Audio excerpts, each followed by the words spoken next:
And welcome back to Community Couch Time, a daily talk show where we talk about things that are important, things that are happening in our community, in our state, in this country, and internationally. Oftentimes, the topics that we discuss are ones that others aren't talking about. And the question is, why aren't we? Hello, and welcome back to Community Couch Time. Today is a really, really special day. I feel really blessed to have an amazing couple here, Mary Levi and Robert Levi. Good morning, and thank you for being here. Tell us a little bit about who you are. So I'm Mary Levi. I am Hopi from Northern Arizona, and I had come to California with my parents, who were unique in their own. They were teachers and taught at Riverside Indian School. Was an institute at the time. But I'm a fourth grade teacher, so I continue that legacy of educating. And this year I teach 4th 5. And so it's been a very unique experience so far. Wonderful. Where do you teach? I teach in Upland Unified School District and in the Sycamore Elementary. I'm also the CTA, California Teachers Association, caucus chair for the American Indian Alaska Native Caucus. Wonderful. Thank you. How about you, Robert? Tell us a little bit about you. Yeah, my name is Robert Levi, and I'm from the Torres Martinez Indian Reservation out in Thermal, California.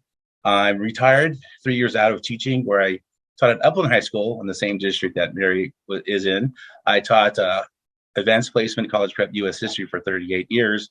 And now I'm just not enjoying not being in the classroom, but still keeping active with the Indian communities around the Inland Empire area. Thank you both so much for being here and also of your service, right, to the students of our communities. I appreciate that very much. I really wanted you on today because I'm really fascinated with what Native peoples are doing currently to create and inform and resist. And so I wanted to hear from you, like, what are some projects or some things going on in the Native community that people should know about? Yeah. Okay. Well, currently, like I said, I'm not in the classroom, but I'm keeping active in terms of trying to get California Indian history in the curriculum. And with the help of Assemblymember James Ramos, he introduced a bill, AB 1554, that would help emphasize California Indian history in the curriculum, because you can't tell California history without telling California Indian history, because we're here. I mean, we've always been here, and we'll always be here. So that's one of the main points that we've been trying to do. Also, writing the curriculum for the liberated ethnic studies component. We've been trying to get that done. And then also, currently, I'm trying to get more involved with Cal State San Bernardino in creating a teacher pipeline for American Indian students to go there. So it's busy time, and it's fun and it's enjoyable. And again, it's something that keeps me out of trouble too. Thank you. One of the key terms, key things that really highlighted in my brain way back in this was watching videos from the 70s, means going to the National Congress in terms of Native education and their and the U.S.'s obligation to educate our Native students, and not just to assimilate them through like what boarding schools did, or make them more American, but to actually have Native curriculum, Native education for our students who can see themselves within the curriculum. And but that resonates with me every single day, because what he said in the 70s still resigns today. Hamatakwepe, Mima Lakota, Imajanta Hama Kinzi Tioshpai, Kile Hesapakin, Liluakan, Mitaki Ate Tashunka Witko Tioshpai, Mitaki Ina, Wambli Zuya Tioshpai. This is a traditional greeting of my people that I am bound to give, albeit it's a short version. What I said in my own language, translated into English thusly. Hello, my relatives. I am an Oglala Lakota, and I come from our very sacred holy land, the Black Hills, where Yellow Thunder Village is. My mother is from the War Eagle clan, and my father's family is from the Crazy Horse clan. This greeting is to this day the way all Indians throughout the nation still greet one another, those that still know their culture. This is the only way we present ourselves to one another that is acceptable. We tell you who we are, where we are from, who we are from, our clans, and we do this without ever saying our name. Anything less would be an insult to you and to my people. Senators, my morning prayers to the great mystery always include you and your colleagues in Congress, as well as leaders in all governments. It is an honor to come before you as a spokesman for my people, the American Indians of the United States of America. In these United States of America, this great country of ours, we American Indians, we can be anything we want to be, except American Indians. And that is created by the laws of this nation and condoned by its subsidiaries, the so-called tribal government, and designed for the Indian to fail, to be expendable, to be eliminated. I take you back in your history. After the American Indian hostiles had been subdued and forcibly confined to Indian reservations, it took approximately 30 years, one generation, for us to adjust and become economically viable, contrary to what the anthropologists say and what we even ourselves are taught as Indian people. However, allotments were made smaller, our remaining lands were open to homesteading, and we were forced into reducing our livestock. Nevertheless, we made the adjustment again in less than half the aforementioned time, 15 years, and become economically self-sufficient again. But once again, the American Indian was forced into reducing our livestock. The boss farmer concept was instituted. We were told what, when, where, how much, and how little we could grow. This applied to agriculture and our livestock. Again, we recovered in a time span of approximately 15 years. We were so successful in our third recovery that the American Indians enjoyed the finest of economic times, while the rest of the industrialized world was wallowing in the Great Depression.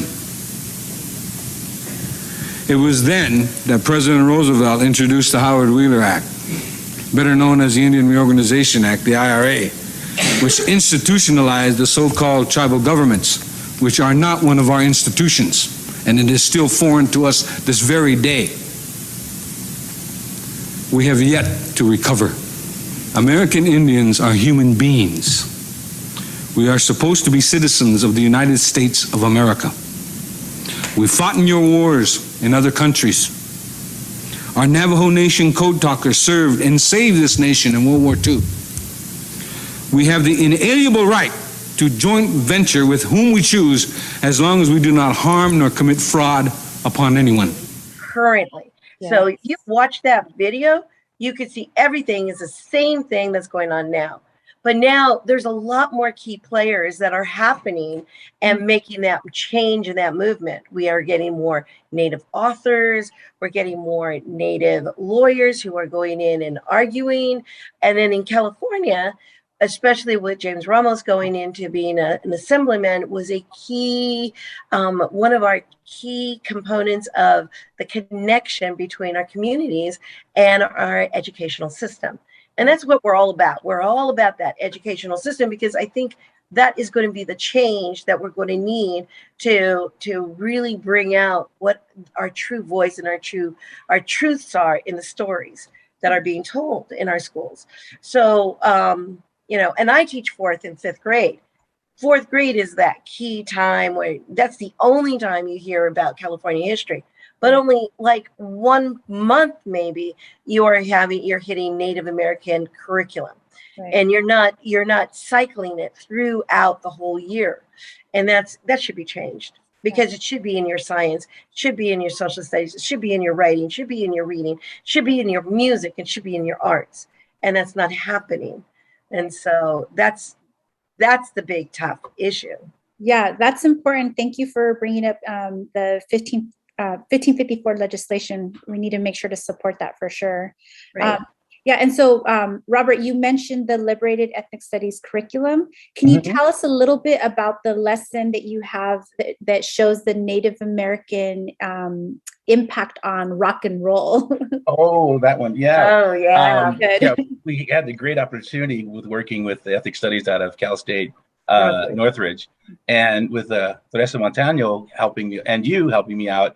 I had 2 students from Cal Northridge, and we put together a presentation about American Indian music and how it impacted rock and roll, where you have that real hard hit on the guitars, and through the amplification it gets distorted. So without him, and he was Native American or American Indian from, I think, Cherokee or Creek. And so without him doing that, it wouldn't have influenced the rest of rock and roll. The Who, for example, with their really hardcore string hit on the guitar, and other artists too. So again, with that influence of Native American music and rock and roll, they put together a really nice presentation about how it influenced all across the gamut, from reggae to the other genres: reggae, rock and roll, jazz, blues, hip hop.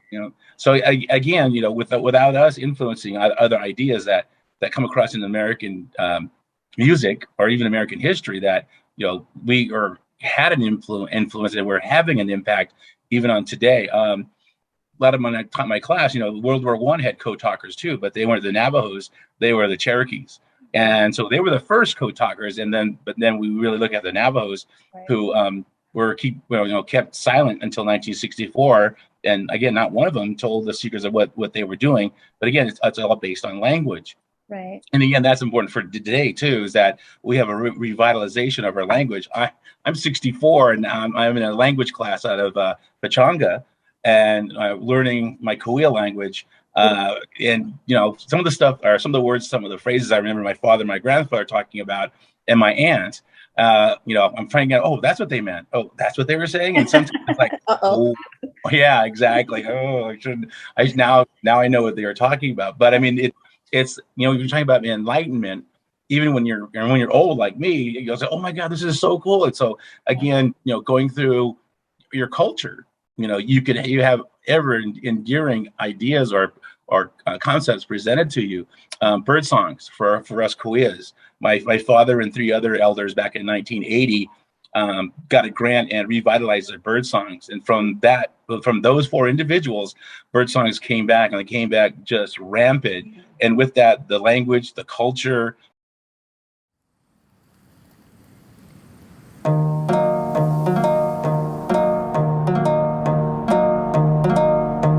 The bird songs come from our oral history of our creation. The people, they were lost, so they began this massive march searching for their home. We came to the Mount San Jacinto Mountains here. They could feel that their home was on the other side. They prayed to their God, they wailed, they cried out, and he imparted to them the bird songs. Generations ago, my great-great-great-grandparents were here. Years ago when I was in college, I was taking an anthropology class, and the instructor asked how many people knew where their grandparents came from. Several people raised their hand, not everybody. And then he even went further, your great-great-grandparents, do you know where they actually came from? I was the only one that raised my hand. And he says, you're Native American. I said, yes, I am. The kids now are learning what's going on in the connection with that. James Ramos is one of the persons my dad taught our family kaweya bird songs to. And Wayne Nelson, who has just been appointed like 3 weeks ago to the Native American Heritage Commission, he's also one of my father's students. So again, what's going on today, even with, something that my dad started, 40 years ago, 50 years ago, been that long? Yeah. Wow. That, these two people are examples. And there's hundreds more out there that we need just to get in contact. And like my wife said, make connections, bring them into the fold of saying, go help, go to college and go back to your reservation and help the people out, or do something else if you're in the urban area, especially where we live now in Altaloma. Which is what we do, because education is, I guess, in our blood. Because wherever you are, whatever space you're occupying, you educate. And so if it's not just, if it's learning bird songs, it's teaching bird songs to others. So you continue that as you go. If it's not teaching formally to students about the history of what your tribe has endured, you're also teaching your space. You're letting others know. People who ask questions, you're giving that information. Right. And so it's always been in our space. That's so wonderful. Thank you so much. And I feel like that's also really inspiring for those who are watching today to know that, you can really be a part of a resurgence as well.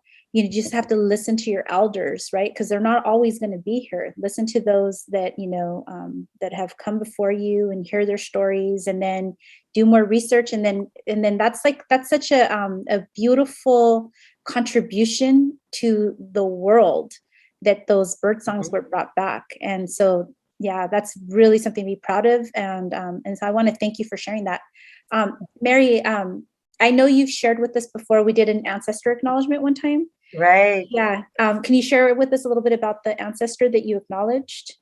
So I acknowledged one time my grandfather.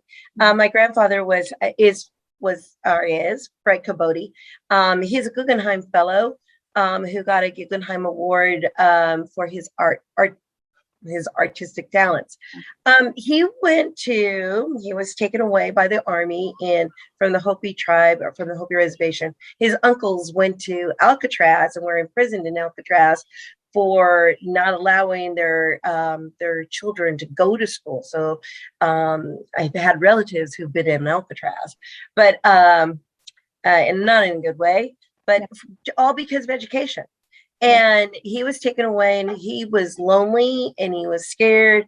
And the only thing he could remember was his songs, his Kachina songs, and his Kachina memories, and his ceremonies. And so he started drawing, and he would start drawing with charcoal, sticks and things that he would find on the ground. And then pretty soon somebody came along and saw what he was kind of doodling. And eventually, later on, he became a very well-known artist who has done murals at the Grand Canyon.